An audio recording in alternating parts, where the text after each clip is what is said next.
Hi, this is Daniel Nahar, and you're listening to the Heart of a Lion podcast. Episode number 5, Nut House. One night when I was a teenager, I got in a big fight with my family at our house.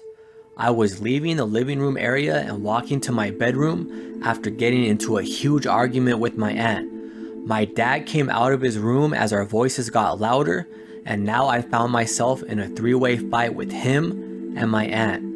At some point I said something smart to my dad and he responded, "Do you think you can talk to me like you talk to your mother?" And he started following me into my room. I knew at that point something bad was going to follow. My dad stormed in my room and threw me against the bed and started hitting me multiple times. It felt like a combination of slaps and punches, but I was pretty much defenseless and I got my ass whooped. I definitely deserved it though, the way I was acting. After my dad finally got off me, I walked across the house towards the kitchen. My aunt was begging me to calm down as I angrily marched across the house. I walked in the kitchen and went to the drawer where all the spoons and forks were, and I started pulling them out, irrationally thinking to myself I was going to stab my dad. As I was pulling the drawer out, the logical part of my brain kicked in and I realized it would be a ridiculous thing to do. So I threw the drawer on the ground, making a big mess and knocking all the silverware on the kitchen floor. I quickly walked to the bathroom nearby and locked the door. At this point, I needed to get away from everyone and cool down. I sat on the floor and all sorts of unreasonable thoughts started going through my head. I was thinking about running away, feeling like no one loved me, and other angry teenage thoughts. I locked myself in there for what seemed like hours. Eventually, my family started knocking on the door, asking me when I was going to come out. I refused to open the door, so my family made me an offer. I could either go stay with my mom for the night, or if I didn't want to do that, my mom would pick me up and take me to the hospital. I wasn't exactly sure what going to the hospital meant. It was a pretty vague statement. All I knew was that I didn't want to be at home with the family I just got into it with, and I didn't want to go stay with my mom, which wasn't a much more appealing alternative. I agreed to have my mom pick me up and take me to Kaiser Permanente Hospital. When we arrived at the hospital, I was put in a room by myself while my mom met with the nursing staff. Eventually, I sat down with my mom, who informed me I would be going to a mental institution to get evaluated. I started wondering if I should have just humbled myself and apologized to my family, or even went and stayed with my mom. I didn't know what I got myself into, and now my situation was starting to get real. My mom alerted me that an ambulance was on its way to pick me up. At this point, it was late at night, and I just wanted to hurry up and get to the place so I could go to sleep. The ambulance finally arrived after what seemed like forever, and I was escorted outside, where I was greeted by two younger gentlemen who seemed to be in their early 20s. They put me in a stretcher like someone who was badly injured, and then locked me in place so I couldn't move. It was pretty uncomfortable. While they were driving, I spoke to both of the guys. I asked them if they were taking me to a hospital out in the middle of nowhere, surrounded by a bunch of tumbleweeds. They laughed and said the mental institution was nothing like the ones they show on TV and movies, and it was just a place where troubled kids could get assistance. They told me not to worry and assured me everything was going to be okay. We arrived at the institution early in the morning before the sun had risen. They released me from the stretcher and walked me into the building. Once we were inside, another guy came to take care of me and we said our goodbyes. I have to say, they were great at their job and made me feel comfortable throughout the whole trip. The guy who was in charge of the graveyard shift had me fill out a bunch of paperwork.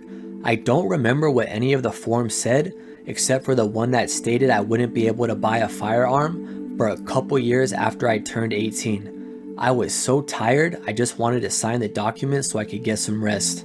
When I was done, he walked me over to my room, and I went straight to sleep.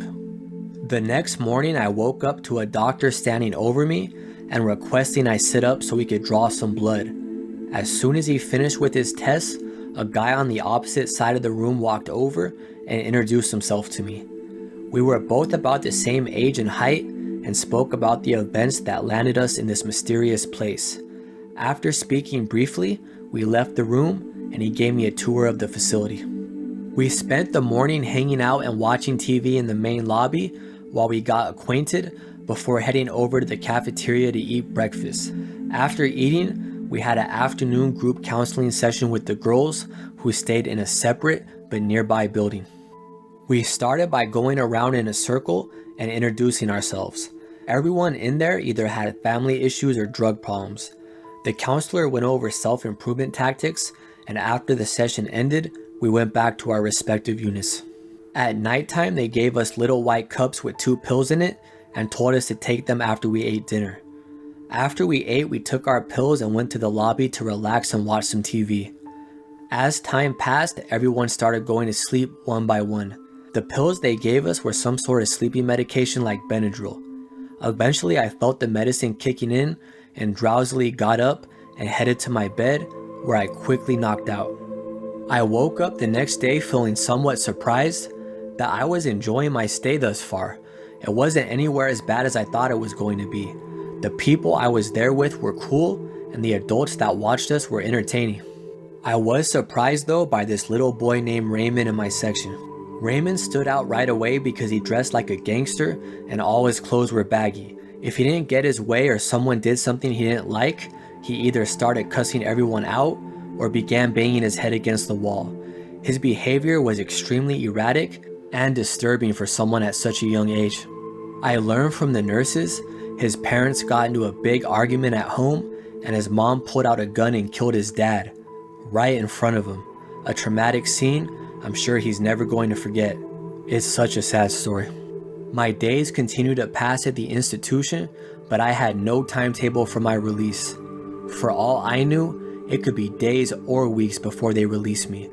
I decided to make the best of a bad situation and cooperate with the staff until it was time to go. It got boring at times because most days we followed the same tedious routine. Wake up, eat breakfast, hang out for a while, have a counseling session, and then end the day with a recreational activity and call it a night. I had fun for the first few days, but I started to want to go back home. I guess my roommate felt the same way because he came up with a ridiculous idea. He wanted to break out of the facility and had this crazy escape plan. I laughed at his idea and reminded him we were both almost out and it would be pointless. On top of that, even if we did escape, the police would be called immediately and helicopters would be all over the sky looking for us. We both agreed to kill the fantasy of escaping and just finish our time there in peace. My roommate was a funny character and we ended up getting along great, which made my stay a lot easier.